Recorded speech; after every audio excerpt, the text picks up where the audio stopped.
बोलो सूर्य भगवान की जय।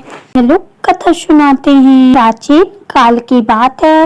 प्राचीन काल में एक बुढ़िया रहती थी। वह नियमित रूप से रविवार का व्रत करती थी। रविवार के दिन सूर्योदय से पहले उठकर बुढ़िया स्नान से निवृत्त होकर आंगन को गोबर से लीपकर स्वच्छ करती थी। उसके बाद सूर्य भगवान की पूजा करते हुए रविवार व्रत कथा सुनकर सूर्य भगवान का भोग लगाकर दिन में एक समय भोजन करते थे। सूर्य भगवान के अनुकंप से बुढ़िया को किसी प्रकार की चिंता व कष्ट नहीं था। धीरे धीरे उसका घर धन से भर रहा था। उस बुढ़िया को सुखी होते देख उसकी पड़ोसन उससे बुरी तरह जलने लगी। बुढ़िया ने कोई गाय नहीं पाल रखी थी, अतः वह अपनी पड़ोसन के आंगन में बंधी गाय का गोबर लाती थी। पड़ोसन ने कुछ सोचकर अपनी गाय को घर के भीतर बांध दिया।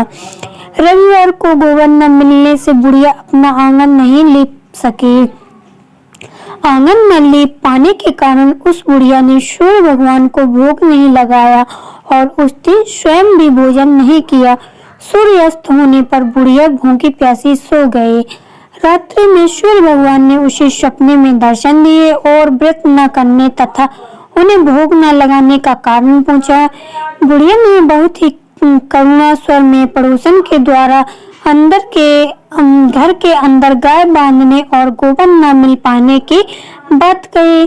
सूर्य भगवान ने अपनी अनन्य भक्त बुढ़िया की परेशानी का कारण जानकर उनके सब दुख दूर करते हुए कहा, हे माता, तुम प्रत्येक रविवार को मेरी पूजा और व्रत करती हो। मैं तुमसे अति प्रसन्न हूँ और तुम्हें ऐसी गाय प्रदान करता हूँ जो तुम्हारे घर आंगन को धन धैर्य से भर देगी। तुम्हारी सभी मनोकामनाएं पूर्ण होगी। रविवार का व्रत करने वालों की भी सभी इच्छाएं पूरी करता हूँ। मेरा व्रत करने व कथा सुनने से बांझ स्त्रियों को पुत्र की प्राप्ति होती है।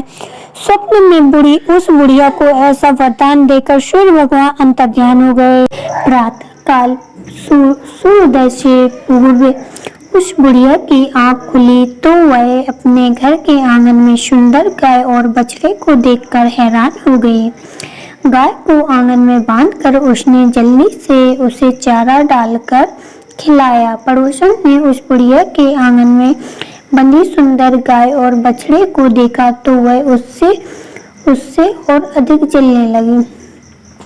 तभी गाय ने सोने का गोबर किया। गोबर को देखते ही पड़ोसन की आंखें फट गईं। पड़ोसन ने उस बुढ़िया को आस पास न पाकर तुरंत उस गोबर को उठाया और अपने घर ले गई तथा अपनी गाय का गोबर वहां रख आई। सोने के गोबर से पड़ोसन कुछ ही दिनों में धनवान हो गई। प्रातः प्रतिदिन सूर्योदय से पूर्व सोने का गोबर किया करती थी और बुढ़िया के उठने के पहले पड़ोसन उस गोबर को उठाकर ले जाती थी। कुछ दिनों तक बुढ़िया को सोने के गोबर के बारे में कुछ पता नहीं चला। बुढ़िया पहले की तरह हर रविवार को भगवान सूर्यदेव का व्रत करती रही और कथा सुनती रही। लेकिन सूर्य भगवान को जब पड़ोसन की चालाकी का पता चला तो उन्होंने तेज आंधी चलाई। आंधी का प्रकोप देखकर बुढ़िया ने गाय को घर के भीतर बांध दिया। सुबह उठकर बुढ़िया ने सोने का गोबर देखा तो बहुत आश्चर्य हुआ। उस दिन के बाद बुढ़िया गाय को घर के भीतर बांधने लगी। सोने के गोबर से बुढ़िया कुछ ही दिन में बहुत धनी हो गई।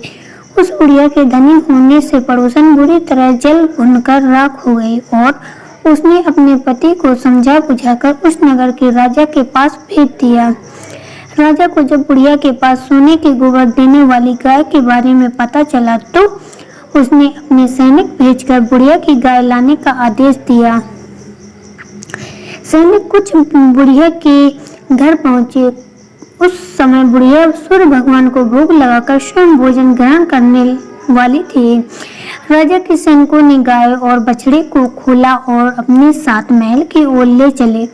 बुढ़िया ने सैनिकों से गाय और उसके बछड़े को न ले जाने की प्रार्थना की। बहुत रोई चिल्लाई लेकिन राजा के सैनिक नहीं माने। गाय व बछड़े के चले जाने से बुढ़िया को बहुत दुख हुआ। उस दिन उसने कुछ नहीं खाया और सारी रात सूर्य भगवान से गाय व बछड़े को लौटाने के लिए प्रार्थना करती रही। सुंदर गाय को देखकर राजा बहुत खुश हुआ। सुबह जब राजा ने सोने का गोबर देखा तो उसके आश्चर्य का ठिकाना न रहा। उधर सूर्य भगवान को भूखी प्यासी बुढ़िया को इस तरह प्रार्थना करते देख उस पर बहुत करुणा आ गई। उसी रात सूर्य भगवान ने राजा को सपने में कहा, राजन, बुढ़िया की गाय व बछड़ा तुरंत लौटा दो, नहीं तो तुम पर विपत्ति का पहाड़ टूट पड़ेगा, तुम्हारा महल नष्ट हो जाएगा। सूर्य भगवान के सपने ने बुरी तरह भयभीत राजा ने प्रातः उठते ही गाय और बछड़ा बुढ़िया को लौटा दिया। राजा ने बहुत सा धन देकर बुढ़िया से अपनी गलती के लिए क्षमा मांगी। राजा ने पड़ोसन और उसके पति को उनकी इस दुष्टता के लिए दंड दिया।